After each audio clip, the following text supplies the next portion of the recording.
колуңдагы не нерсе? Бұл сиқырлы орама. Мен Мысырға жол тартқым келіптір.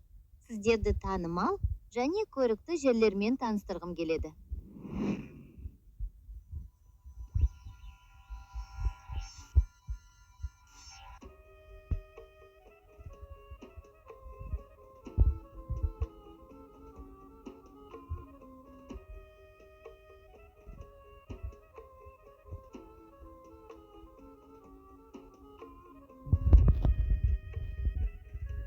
Мұнда қандай ыстық?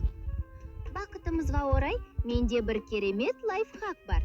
Менде ежелгі Мысырдан қалған күннен қорғайтын көзілдіріктер бар.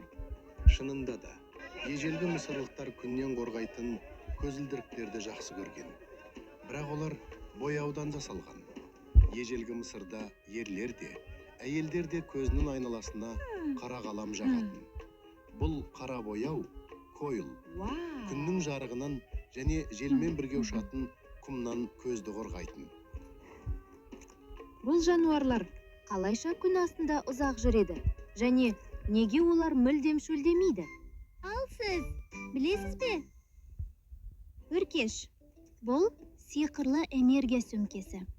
Түйенің арқасында нағыз энергия сөмкесі бар.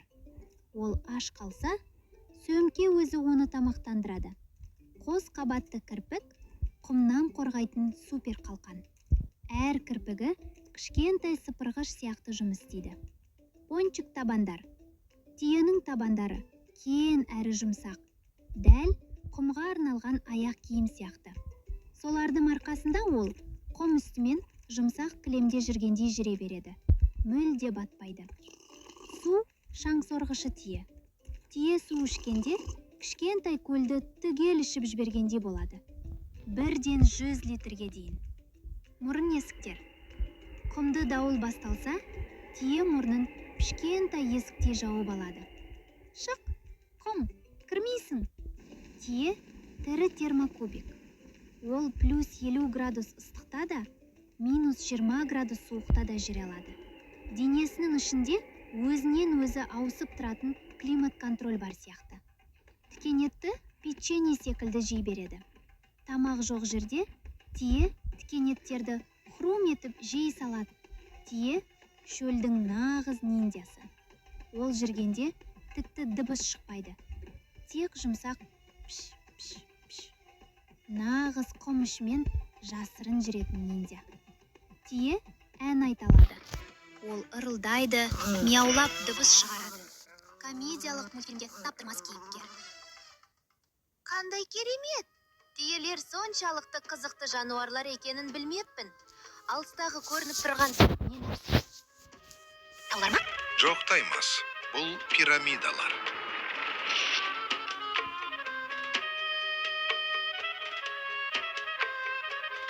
Міне, керемет. Соншалықты ауқымды құрылыс. Пирамидаларды кімдер салған? Адамдар ма? Шамасы, дәл солай болған сияқты. Кейбір ғалымдардың айтуынша, пирамидаларды супер құдіреттер де, құлдар да емес, қарапайым шебер жұмысшылар салған. Олар үлкен лего конструкторын жинап жатқандай жұмыс істеген. Ал сіз, білесіз бе? Пирамида. Алып құмнан жасалған сарай. Ол сондай үлкен, тіпті әлемдегі ең үлкен жануар да бұзалмас еді. Пирамидалар күннің айнасы. Күндіз олардың жарқырауы соншалық, тап бір топ құстарды бір сәтке көзін аштырмай қоятындай. Дәл шөлдегі алып алтын шамдар сияқты. Пирамида алып жұмбақ қорабы. Ішінде жасырын бөлмелер, ұзын дәліздер, тіпті жалған жолдар бар. Бұл нағыз құпиялы лабиринт сияқты. Қабырғалары сыбырлап тұратын секілді. Мына жаққа кел, бірақ ана жаққа барма. Пирамида бәріне төтеп берген. Мұндаған жылдар бойы олар дауылдарға, құмды борандарға, тіпті мультфильмдегі зұлымдар ұрламақ болған қазыналарға да қарсы тұрған. Сонда да қозғалмай тұр. Оларды тіпті ғарыштан да көруге болады. Егер бізде мультиктегі ғарыштық қонақ болса, ол міндетті түрде айтар еді: Вау, бұлар не? Алыптардың үшбұрышты үйлері ме? Түйелер бір кезде пирамидалардың машинасы болған. Пирамиданың басында алтын мұрын болған. Ең жоғарғы бөлігіне жарқыраған тастар орнатылған. Мен бұл жерден мүлдем шыға алмаймын деп ойлап едім. Бұл Нил өзені емес пе? Дұрыс айтасың. Нил өзенімен қайықпен жүзіп өткің келеді ме? Әрине.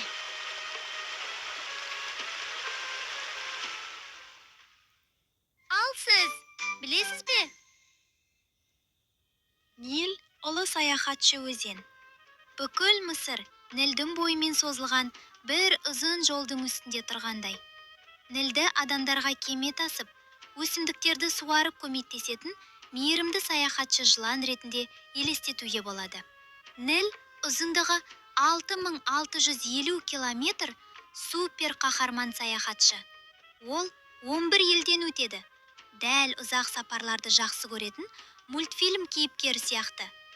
Әр қаладан жинақтап жүретін магниттері бар. Нил алып аквариум. Онда әлемнің еш жерінде кездеспейтін ерекше балықтар өмір сүреді. Мысалы үшін, бұл Нилдік алабуға. Көрермендермен сәлемдес. Нил түнде жарқырайды. Ай сәулесі суды күміс түсті етіп қояды. Қараңдаршы, қандай керемет көрініс. Қандай ыстық. Мен қатты терлеп кеттім. Бұл дегенің Египетте күн ешқашан ұйықтамайды. Күн нағыз супер қаһарман кейіпкер болатын елестетші. Ол соншалықты жиі жарқырайды, тіпті бұлттар оны жауып үлгермейді. Мұнда шомылып, салқындап алғым келіп тұр. Мен бұл ойдан аулақ жүрер едім. Неліктен? Айтыңызшы. Сен айналаңа қарашы. Дұрыс айттыңыз. Мұнда шомылу жақсы ой емес. Ал сіз, білесіз бе? Қолтырауын жасыл сауытты супер қаһарман. Оның терісі соншалықты мықты, тіпті ол сиқырлы батырдың сауытын киіп жүргендей. Көз батырмалар тіпті ұйықтаса да бақылауда. Қолтырауын көзін судың үстінде қалдырып, денесін түгел су астына жасыра алады. Қолтырауының тістері үнемі дайын. Оның 80-ге дейін өткір тісі бар. Біреуі түссе, жаңасы бірден өседі. Нағыз тісті конвейер. Қолтырауындар жүзгенде зымыранға айналады. Құрлықта олар баяу жалқау болса, суда нағыз зымыран. Олар күнде қыздырынғанды жақсы көреді. Қолтырауындар ауыздарын ашып, қозғалмай жатып, күнде қыздырынады. Оларда супер есту қабілеті бар. Қолтырауындар керемет естиді. Тіпті басының жартысы су астында тұрсады. Тап бір локатор сияқты. Қарашы, мына мысықтың денесінде қызықтақты суреттер бар екен. Бұл мысырлық Мау. Ежелгі Мысырда мысықтарды жақсы көргені сонша, оларға тіпті мүсіндер жасаған. Ал бұл қасиетті хат тасушы құс. Мысырлықтар сұңқарларды өте жақсы көрген. Мысыр жұмбақтар елі екен. Мұндағы әрбір құрылыс құпияға толы жасырын бөлме сияқты. Достар, бүгін Мысыр туралы өте көп